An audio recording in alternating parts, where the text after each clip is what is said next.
Come on in.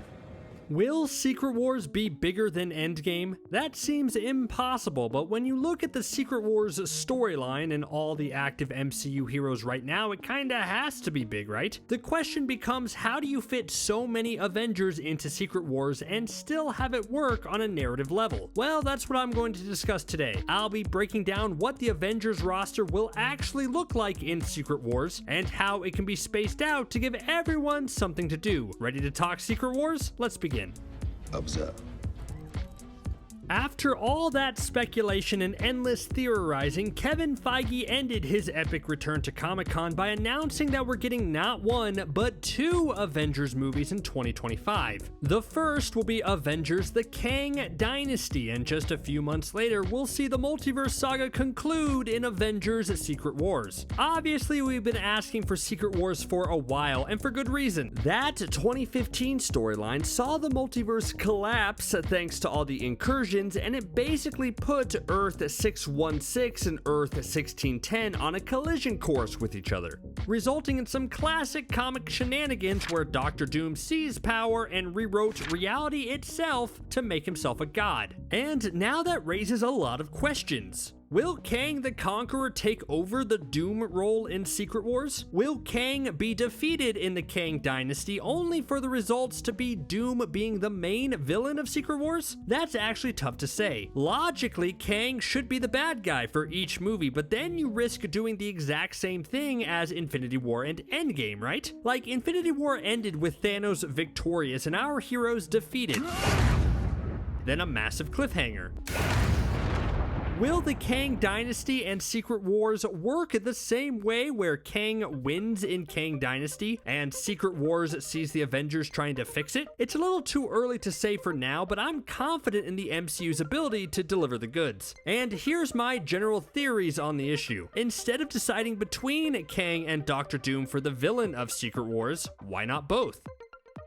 Immediately having two main villains causing almost multiversal destruction is not only an upgrade from Infinity War, but it also gives all the characters something to do. Let's have Secret Wars be a special adaptation of both the Secret Wars comic runs. How about instead of the Beyonder, you have Kang the Conqueror doing damage all across the multiverse, and it causes an ultimate collision between worlds, leading to a battle world type of scenario. That way you can have a multiverse hopping mega battle with Kang and a more earthbound battle with Doctor Doom. Yeah, it's not perfect, but it would be able to divide all the Avengers up into different teams and all have them contribute to this massive multiversal finale in some capacity. So the question becomes, just what do the Avengers look like at this stage? Given that it's the end of the Multiverse Saga and it deals with the fate of the whole universe, you have to think every Avenger is going to get involved. I mean, like what? You're telling me although Hawkeye is retired, he's just gonna stay on his farm while the whole universe collapses? I don't think so. And unless the MCU does a clever budget trick by only transporting a few main still active heroes to a whole new reality to face the threat, I think there's a way to incorporate everyone. That's right, I'm talking about a bigger Infinity War and Endgame that's able to use everyone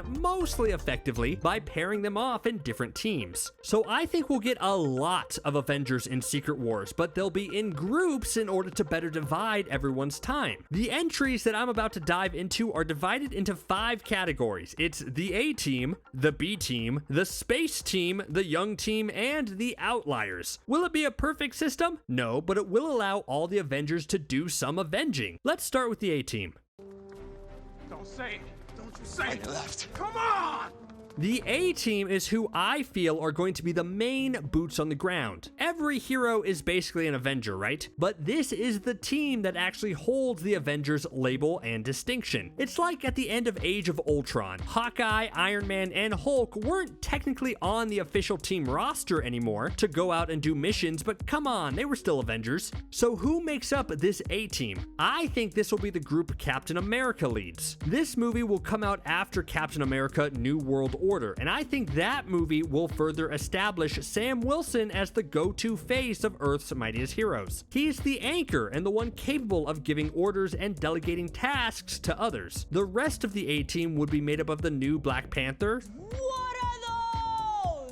Doctor Strange, Ant-Man and the Wasp, Professor Hulk, and Shang-Chi. See, once you hear all those names, don't you agree Captain America would lead them? Black Panther would be busy with Wakanda stuff to be the official captain. Doctor Strange likes to do his own thing. Ant-Man, the Wasp, and Professor Hulk are key supporting players, and Shang-Chi is still relatively new. I think this team has a good balance of strength, skills, and smarts. Everyone's powers are a bit different, so there's no overlap, and the team dynamic would be fantastic. Maybe I'm just saying that because Scott Lang is on this team, and I think any Scott Lang dynamic in the MCU is amazing. No, I didn't steal anything. I was returning something I stole.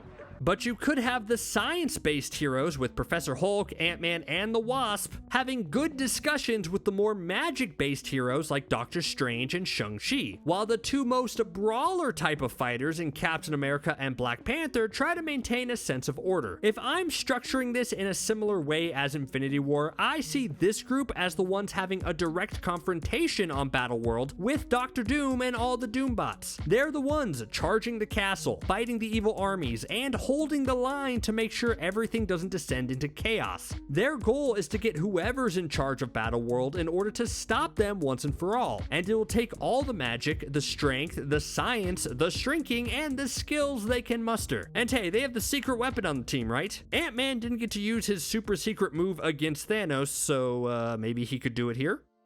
Alright, next up is the B team, and just because they're the B team, it doesn't make them any less important. This is the team of Avengers who are still doing important work, but are a little more street level. See, here's my only problem with Infinity War and Endgame. I think they're great movies, but they didn't leave much room for the everyday, lower level heroes. Like, people were speculating that Daredevil and the rest of the Defenders would pop up in Infinity War or even in Endgame, and I thought that would be cool, but there was no place for them. It would be jarring if we suddenly cut to Daredevil in Hell's Kitchen with some Thanos alien forces, right? So that's why I envision a different type of mission for this section of heroes. I heard a great point recently that these later Avengers movies have lost the narrative plot point of these guys actually saving civilians. In Infinity War, Tony Stark helps one person up right before Squidward arrives, and then it's all cleared out. Then the battles for all the rest of the movies take place in Wakandan fields, Titan's barren wasteland, and the crater where the Avengers headquarters used to be. Hey, I get it, you need open spaces for these battles, but I miss the Avengers actually helping people in need. So that's where this B team comes in. While the A team is dealing with the main Battleworld problem, the B team will be helping any normal person who needs saving. So my ideal B team is the aforementioned Daredevil, Spider-Man, Echo, She-Hulk, Wong, and Blade. I think this is the best combination for this. Mostly all these heroes have a deep-rooted desire to save everyday people. Daredevil passionately protects Hell's Kitchen. Spider-Man has proven to be one of the only heroes to go out of his way to save everyone, even the bad guys. She-Hulk is a lawyer defending people's rights, etc. That drive will give a great basis for a team dedicated to helping everyone, and then the other heroes can grow a lot from the experience. Echo will have had her own show by then and will be going through her transition from bad guy to hero. Blade, who has probably spent most of his time operating from the shadows, will have to step out into the light in order to be a hero and help people. And Wong? Well, Wong can fit anywhere where Doctor Strange is not. I'd much rather him on this team helping people than have another excuse of, I can't be here because I have other things to deal with. What do you think of this squad of heroes? Do you think these movies should include scenes of our heroes protecting people? Or would you rather see Daredevil punch a Doombot? I mean, I guess you can have both.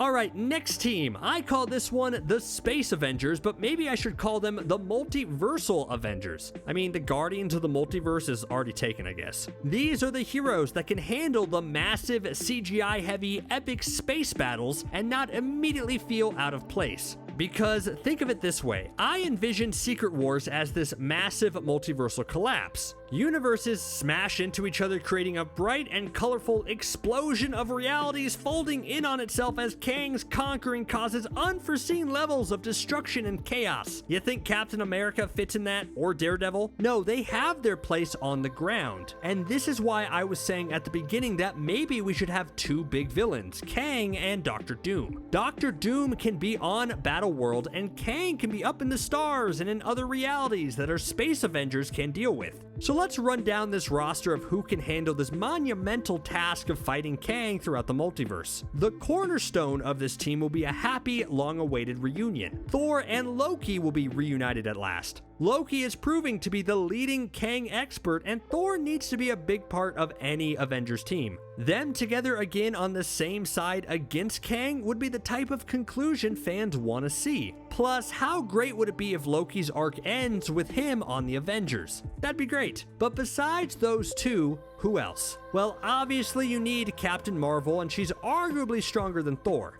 Not only would she be an excellent powerhouse, but also her interaction with Thor would be delightful. I like this one. After her, you'd have the Eternals. Although their movie wasn't the most well-received out of Phase 4, they still were positioned to be very important in the cosmic scheme of things. If you can't get all the Eternals, then at least put Cersei and Thena on this team. And then with them, you can have a Guardian of the Galaxy or two. We're the Guardians of the Galaxy. It's been highly touted that Guardians of the Galaxy Volume 3 will be the end of this iteration of the Guardians, and most of them might retire or ride off in their happily ever after. But I think you could squeeze Rocket and Groot on the team because it's easier to pay Bradley Cooper and Vin Diesel for voice work. I'm Groot.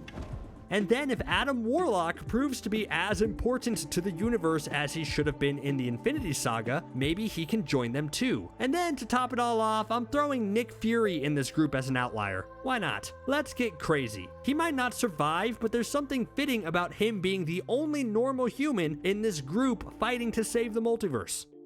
The MCU has been doing an interesting thing in Phase 4 by introducing a lot of young Avengers who will presumably be a big part of this franchise going forward. And I think Secret Wars will give them an amazing opportunity to band together and take on a big threat. What would that threat be, you might ask? Well, it would be alternate versions of the big heroes. That's one aspect I haven't really touched on in this video. Secret Wars is about the collapse of the multiverse and universes on a collision course with each other. It stands to reason that we'll see alternate versions of our favorite heroes. And if the franchise wanted to put the Young Avengers in an interesting situation, they would make it so these alternate versions are evil and the Young Avengers have to stop them. More on this plot in a second, but let's run through some of the names we could see. Ironheart, Kate Bishop, Miss Marvel, Cassie Lang, and America Chavez would all be a given, and you could maybe throw in Patriot as well if you wanted. All of these heroes either have or will have a prominent part of the MCU, and if it doesn't end with all of them uniting, then I would consider that a missed opportunity. There's just such a fresh perspective to be had from younger heroes working together to overcome massive odds, and it's something I think would benefit Secret Wars. I also think they need at least one adult with them, and my pick for that is Hawkeye. He's already proven to be a great mentor to one of these Young Avengers, and he's not overpowered enough where he would overshine one of these Young Avengers. So who would be the best villains for this group to face on Battleworld? Would it be too on the nose if the Young Avengers fought evil counterparts of themselves? So Ironheart would face an evil superior Iron Man, Kate Bishop would face an evil Hawkeye, Miss Marvel would face an evil Captain Marvel, Cassie Lang an evil Ant-Man, America Chavez, I don't know, an evil Doctor Strange, and Eli Bradley would fight an evil Captain America, and then Hawkeye could fight an evil Black Widow, because why not? Yeah, that's extremely obvious, but I don't think it's that weird if you have it so whoever is making this battle world is specifically pitting people against each other based on their fears and desires. If it's Kang or Doom, they could be sadistic enough to make these Young Avengers fight evil versions of their adult heroes.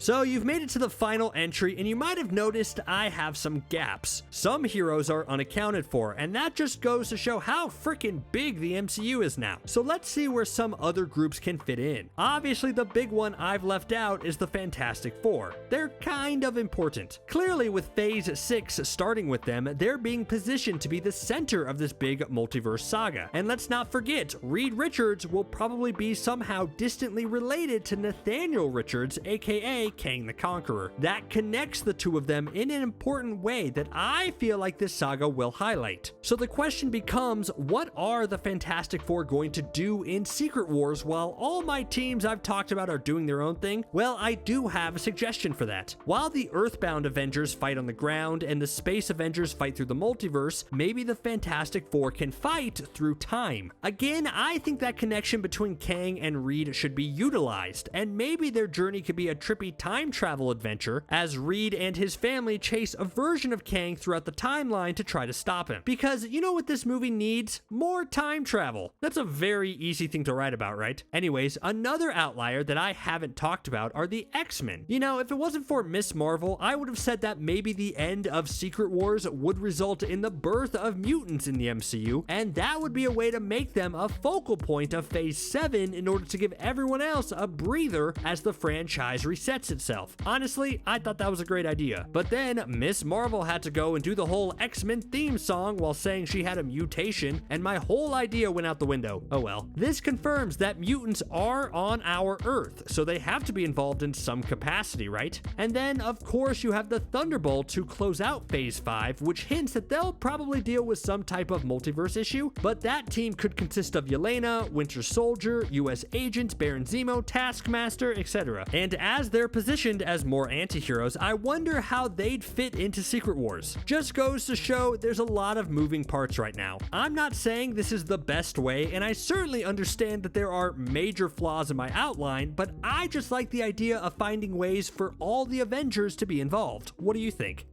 Man, what about everyone I missed? Could Scarlet Witch still be alive and reunite with White Vision to have a storyline? What about alternate versions of favorite heroes like Iron Man, Captain America, and Black Widow? What about the Defenders or the Midnight Suns? Oh man, let me know where you think those guys will go, along with overall thoughts in the comments below. Thanks for watching CBR, see you next time.